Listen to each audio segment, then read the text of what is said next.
সরকারি চাকরিতে কোটা পদ্ধতি সংস্কার ও মেধাভিত্তিক নিয়োগের পরিপত্র বহাল রাখার দাবিতে চট্টগ্রামের সড়ক অবরোধ করেছে শিক্ষার্থীরা। রবিবার বিকেল ৩টার দিকে শহরের ১৬ শহর স্টেশনে জড়ো হয়ে নগরীর ২ নম্বর গেট মোড়ে অবস্থান নেন শিক্ষার্থীরা।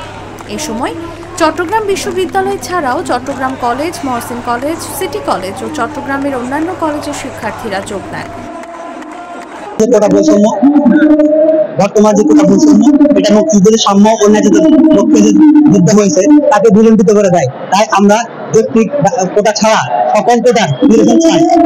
মাননীয় প্রধানমন্ত্রীর নিকট এবং মহলের কাছে আমাদের একটাই দাবি যে এই কোটা সংস্কার করে যৌক্তিকভাবে মেধাবীদেরকে মুক্তি দেবেন। ২৪ সালে এসেও প্রত্যেকটা সেক্টরে কোটা প্রয়োজন সম্পূর্ণ অযৌক্তিক। তাই আমরা মহলের কাছে একটু আর্জি জানাচ্ছি যে আমাদের এই দাবি, এই আন্দোলন যেন বিবেচনা করা হয়।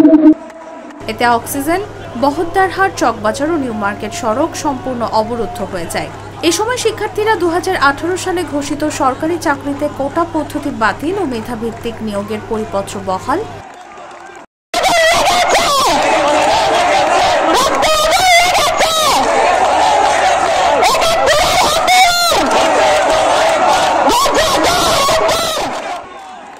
এই পরিপত্র বহাল সাপেক্ষে কমিশন গঠন করে দ্রুত সময়ের মধ্যে সরকারি চাকরিতে অযৌক্তিক ও বৈষম্যমূলক কোটা বাদ দেওয়া, সরকারি চাকরির নিয়োগ পরীক্ষায় কোটা সুবিধা একাধিকবার ব্যবহার করা যাবে না এবং কোটায় যোগ্য প্রার্থী না পাওয়া গেলে শূন্য পদগুলোতে মেধা অনুযায়ী নিয়োগ দেওয়া এবং দুর্নীতিমুক্ত, নিরপেক্ষ ও মেধাভিত্তিক আমলাতন্ত্র নিশ্চিত করতে কার্যকরের দাবি জানান তারা।